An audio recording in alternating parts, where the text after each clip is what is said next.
We recommend increasing the size of the House, increasing the size of Congress.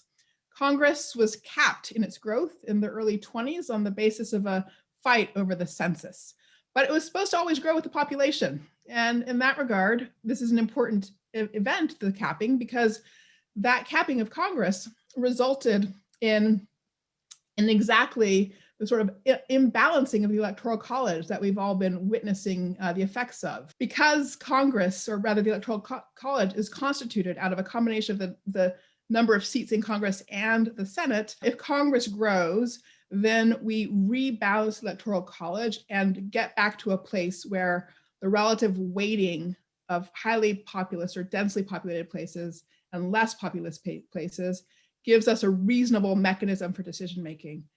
Right now, we're in a situation where it's just too probable that you'll have a discrepancy between the popular vote and the Electoral College vote. It's okay if that's a rare probability event, but it's not okay if it's a high probability event. When you're in that situation, you're eroding the fundamental legitimacy of your electoral system. But increasing the size of the House would address that issue of the Electoral College, as well as making Congress more responsive by getting folks back to having a sort of smaller constituency size. Now, it's important to know that both the British Parliament and the German legislature are bigger than our Congress. So it is indeed possible to be bigger and be functional. Now, the other recommendation that I want to call to your attention is a proposal that we shift to universal voting, that we treat voting in the same way that we treat jury duty, that there should be voter duty and jury duty. The model here is Australia. In Australia, where voting has been mandatory for a century, there's a very minor fine. And to say that voting is mandatory does not, in fact, mean that you have to fill out your ballot. You can show up and participate and submit an empty ballot. So it's still possible to have your vote be none of the above. I'm not interested in putting anything in here.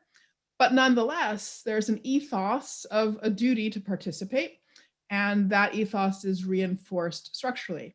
This is a valuable change for a number of reasons. The first, and in some sense smaller one, is that when voting is mandatory, candidates don't have an incentive to campaign with the goal of demoralizing their opponents' voters so that those voters won't turn out. So right now, our elections are full of negative campaigning, partly because one of the purposes of those negative ads is just to try to keep your opponent's voters from even wanting to bother going to the polls. They just will feel so terrible about their candidate that they're not going to turn out. That incentive to campaign negatively in that way falls away when you have universal voting. But here's the more important point about universal voting. I mentioned in narrating the COVID story that we are having this fundamental fight again about voting rights in this country and about whether or not we really are committed to universal suffrage. And whereas such a commitment, in fact, means not only do we on paper say that there's universal suffrage, but we actually achieve access to the vote for everybody, make it easy to vote, ensure that people have vote centers within close range, that the time bands are available for people to vote, and so forth. Now, universal voting hopscotches over all the fights we're having over voter suppression. It once and for all asserts that our commitment is to universal suffrage, and the only question we need to work on is a technical one of just how to execute everybody's participation. So with jury duty, for example, we don't have a fight over who's going to participate or not. At this point, we have made that universal, but now what we do is just work on making sure everybody fulfills their duty. And that is, I believe, the situation we should have with voting as well. So universal voting would put to an end the fight that is the bitterest, deepest, most profoundly important in our country right now, and that is whether or not we will maintain our commitment to universal suffrage. So as we think about that insurrection on January 6th, I want you to see all that dry tinder flowing from disempowerment, and therefore to encourage you to think about how we can achieve modes of governance that are both effective and not top down, but actually empowering of people. So not paternalistic. So we need a combination of effectiveness and empowerment in our governance.